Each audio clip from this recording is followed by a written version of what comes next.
सेवराजसेव्यमान पावनाङ्घ्रिपङ्कजम्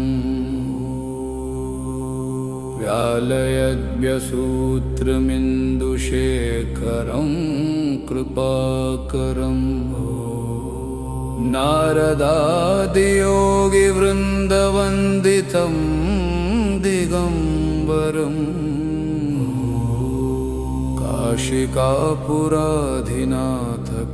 काशिकापुराधिनाथकालभैरवं भजे भानुकोटिभास्वरं भवाभीतारकं परम् नीलकण्ठमीप्सितार्थदायकं त्रिलोचनम्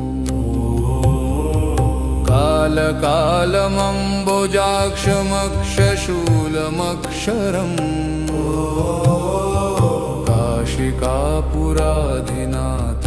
काशिकापुराधिनाथकालभैरवं भजे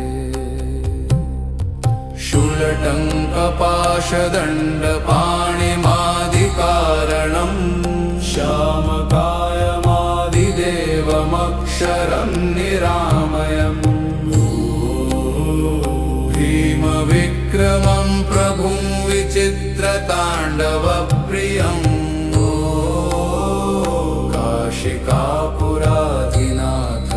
काशिकापुराधिनाथकालभैरवं भजे भुक्तिमुक्तिदायकं प्रशस्तचारुविग्रहम् भक्तवत्सलं स्थितं समस्तलोकविग्रहम्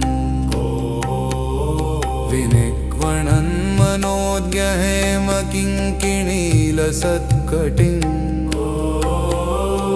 काशिकापुराधिनाथकालभैरवं भजे धर्मसेतुपालकं स्वधर्ममार्गनाशकं कर्मपाशमोचकं सुशर्मदायकं विभुम्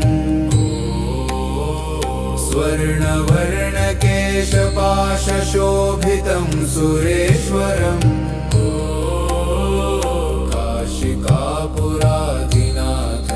काशिकापुराधिनाथकालभैरवं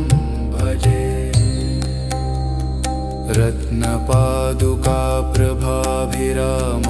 रत्नपादुकाप्रभाभिरामपादयुग्मकम्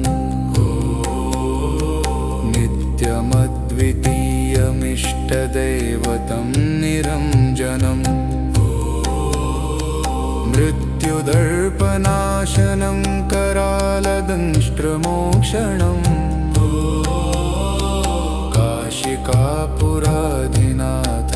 काशिकापुराधिनाथकालभैरवं भजे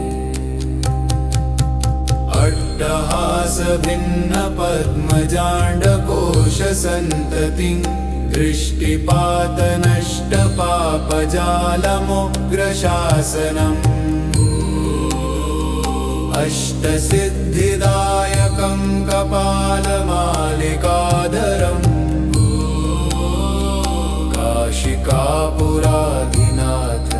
काशिकापुराधिनाथकालभैरवं भजे भूतसङ्घनायकं विशालकीर्तिदायकम्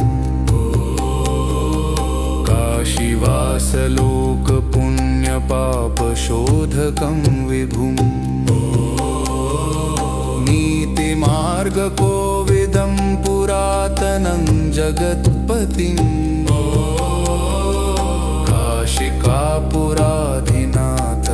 काशिकापुराधिनाथकालभैरवं भजे फलश्रुति कालभैरवाष्टकं पठन्ति ये मनोहरं ज्ञानमुक्तिसाधनं विचित्रपुण्यवर्धनम्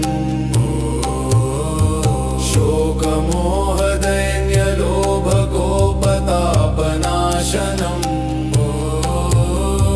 ते प्रयान्ति कालभैरवाङ्घ्रिसन्निधिं ध्रुवम्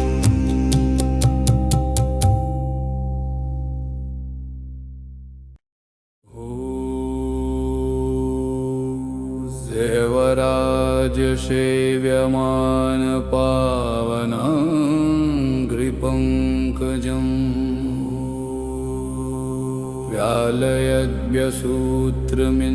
व्यालयद्व्यसूत्रमिन्दुशेखरं कृपाकरम् नारदादियोगिवृन्दवन्दितं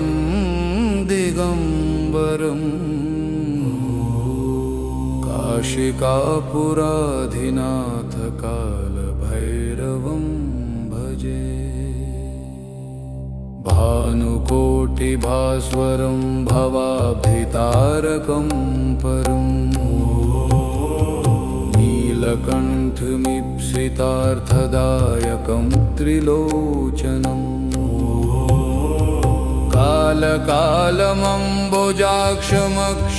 कालकालमम्बुजाक्षमक्षशूलमक्षरम्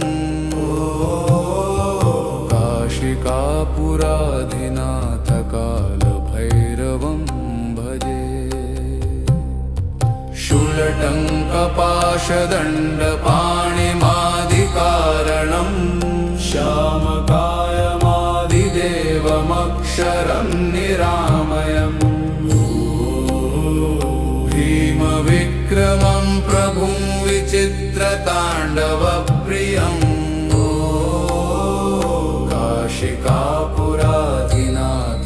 काशिकापुराधिनाथकालभैरवं भजे भुक्तिमुक्तिदायकं प्रशस्तचारुविग्रहम् भक्तवत्सलं स्थितं समस्तलोकविग्रहम् विनिक्वणन् मनोज्ञहेमकिङ्किणीलसत्कटिं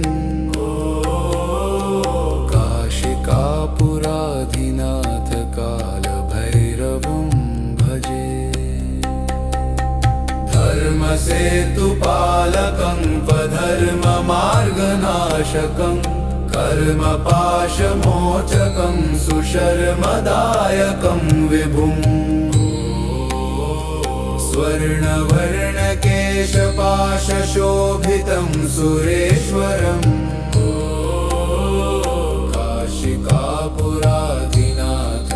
काशिकापुराधिनाथकालभैरवं भजे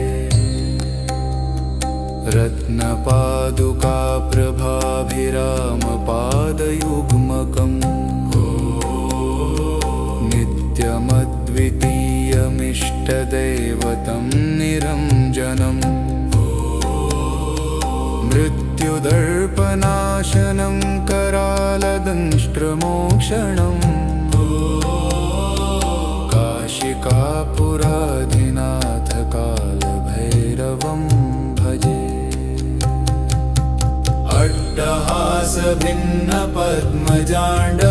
अट्टहासभिन्नपद्मजाण्डकोशसन्ततिं दृष्टिपातनष्टपापजालमुग्रशासनम् अष्टसिद्धिदायकं कपालमालिकाधरम् काशिकापुराधिनाथकालभैरवं भजे भूतसङ्घनायकं विशालकीर्तिदायकम्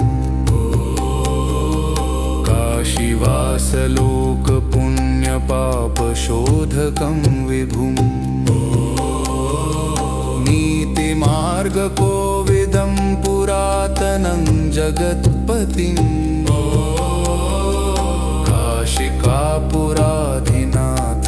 काशिकापुराधिनाथकालभैरवं भजे फलश्रुति कालभैरवाष्टकं पठन्ति ये मनोहरं ज्ञानमुक्तिसाधनं विचित्रपुण्यवर्धनम्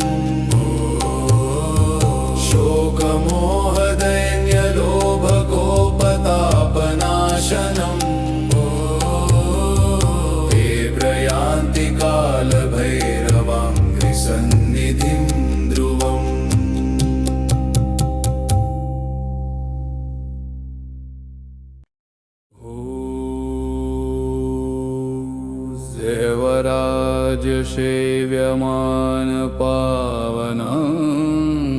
देवराजसेव्यमानपावनाङ्घ्रिपङ्कजम्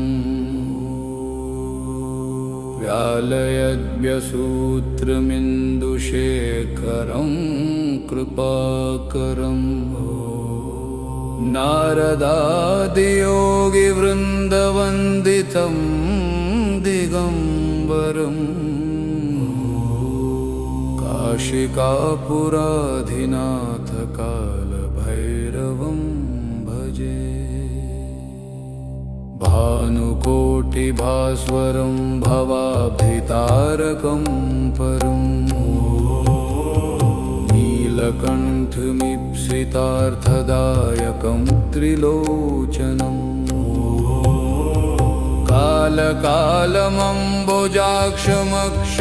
कालकालमम्बुजाक्षमक्षशूलमक्षरम्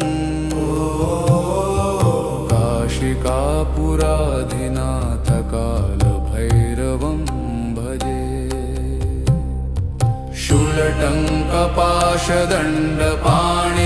शूलटङ्कपाशदण्डपाणिमादिकारणं श्यामकायमादिदेवमक्षरं निरामयम् भीमविक्रमं प्रभुं विचित्रताण्डवप्रियम्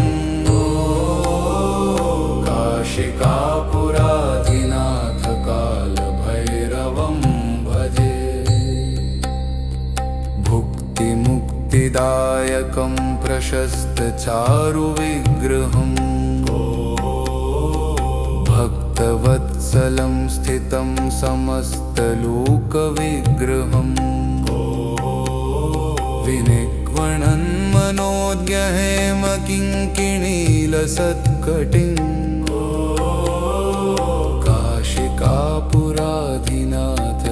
काशिकापुराधिनाथकालभैरवं भजे धर्मसेतुपालकं स्वधर्ममार्गनाशकं कर्मपाशमोचकं सुशर्मदायकं विभुम्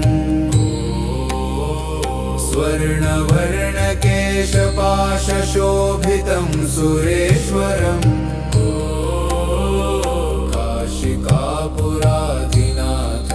काशिकापुराधिनाथकालभैरवं भजे रत्नपादुकाप्रभाभिरामपादयुग्मकम् नित्यमद्वितीयमिष्टदैवतं निरञ्जनम् मृत्युदर्पनाशनं करालदंष्ट्रमोक्षणम्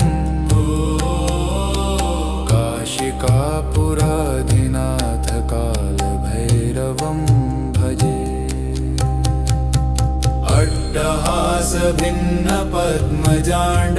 अट्टहासभिन्नपद्मजाण्डकोशसन्ततिं दृष्टिपातनष्टपापजालमुग्रशासनम् अष्टसिद्धिदायकं कपालमालिकाधरम्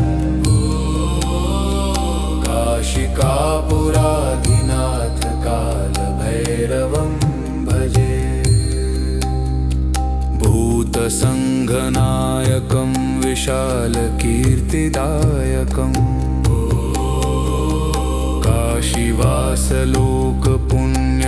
काशीवासलोकपुण्यपापशोधकं विभुम् नीतिमार्गकोविदं पुरातनं जगत्पतिं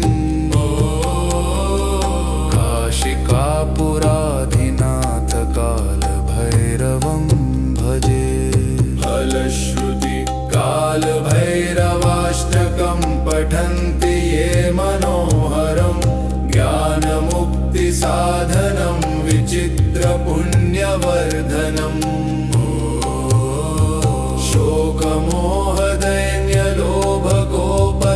शोकमोहदैन्यलोभकोपतापनाशनम् ते प्रयान्ति कालभैरवाङ्घ्रिसन्निधिं ध्रुवम्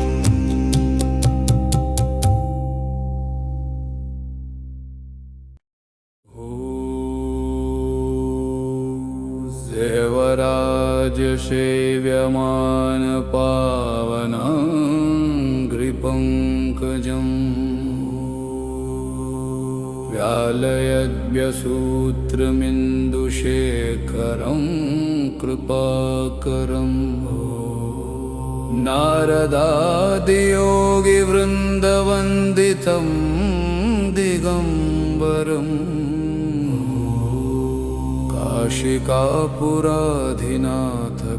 काशिकापुराधिनाथकालभैरवं भजे भानुकोटिभास्वरं भवाभीतारकं परम् नीलकण्ठमीप्सितार्थदायकं त्रिलोचनम् कालकालमम्बुजाक्षमक्षशूलमक्षरम् काशिकापुराधिनाथकालभैरवं भजे शूलटङ्कपाशदण्डपाणिमादिकारणम् श्यामकायमादिदेवमक्षरं निरामयम् भीमविक्रमं प्रभुं विचित्रताण्डवप्रियम्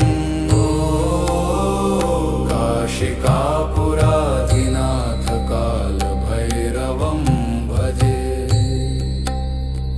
भुक्तिमुक्तिदायकं प्रशस्तचारुविग्रहम् भक्तवत्सलं स्थितं समस्तलोकविग्रहम्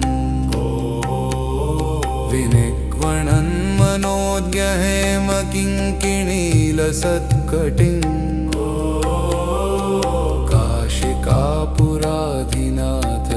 काशिकापुराधिनाथकालभैरवं भजे धर्मसेतुपालकं स्वधर्ममार्गनाशकं कर्मपाशमोचकं सुशर्मदायकं विभुम्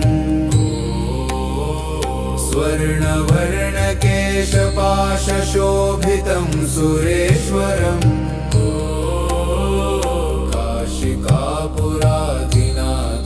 काशिकापुराधिनाथकालभैरवं भजे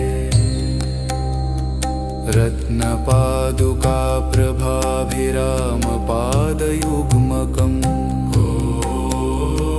नित्यमद्वितीयमिष्टदैवतं निरञ्जनम्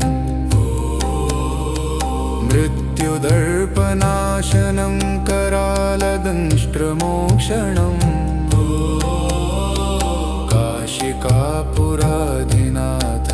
काशिकापुराधिनाथकालभैरवं भजे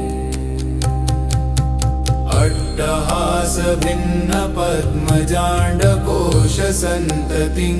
दृष्टिपातनष्टपापजालमुग्रशासनम् अष्टसिद्धिदायकं कपालमालिकाधरम् काशिकापुराधिनाथकालभैरवं भजे भूतसङ्घनायकं विशालकीर्तिदायकम्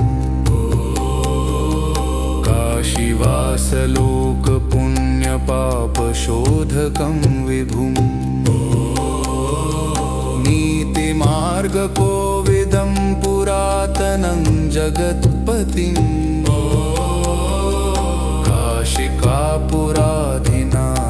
काशिकापुराधिनाथकालभैरवं भजे फलश्रुति कालभैरवाष्टकं पठन्ति ये मनोहरं ज्ञानमुक्तिसाधनं विचित्रपुण्यवर्धनम्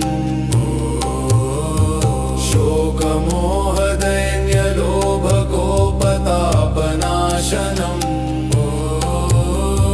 ते प्रयान्ति कालभैरवाङ्घ्रिसन्निधिं ध्रुवम्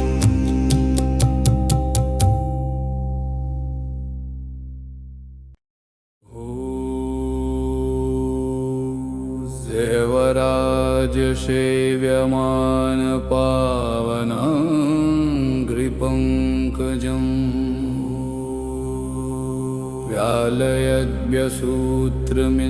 व्यालयद्व्यसूत्रमिन्दुशेखरं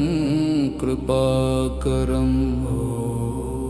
नारदादियोगिवृन्दवन्दितं दिगम्बरम् परम्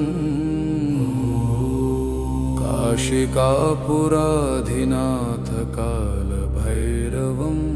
भजे भानुकोटिभास्वरं भवाभीतारकं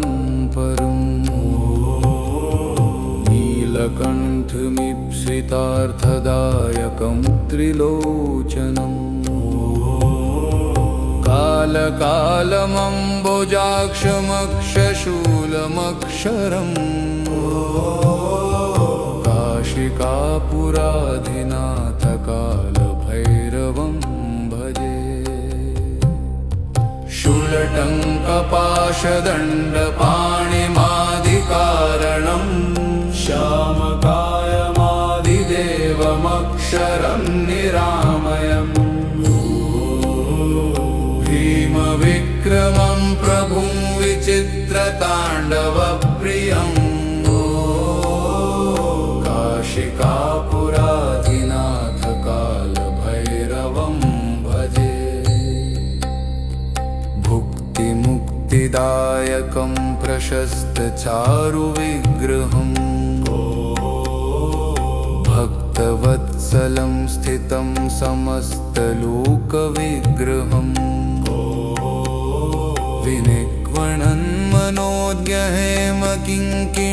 विनिक्वणन्मनोज्ञहेमकिङ्किणीलसत्कटिम् काशिकापुराधिनाथ कालभैरवं भजे धर्मसेतुपालकं स्वधर्ममार्गनाशकं कर्मपाशमोचकं सुशर्मदायकं विभुम्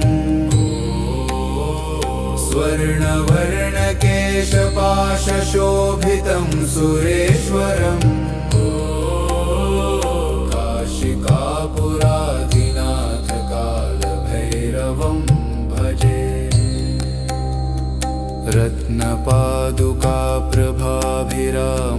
रत्नपादुकाप्रभाभिरामपादयुग्मकम्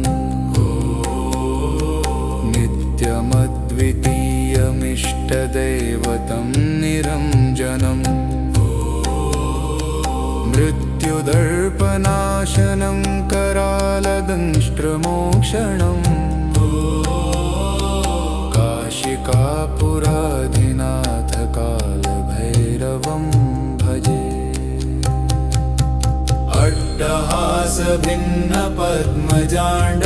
अट्टहासभिन्नपद्मजाण्डकोशसन्ततिं दृष्टिपातनष्टपापजालमुग्रशासनम् अष्टसिद्धिदायकं कपालमालिकाधरम् काशिकापुराधिनाथ कालभैरवं भजे भूतसङ्घनायकं विशालकीर्तिदायकम्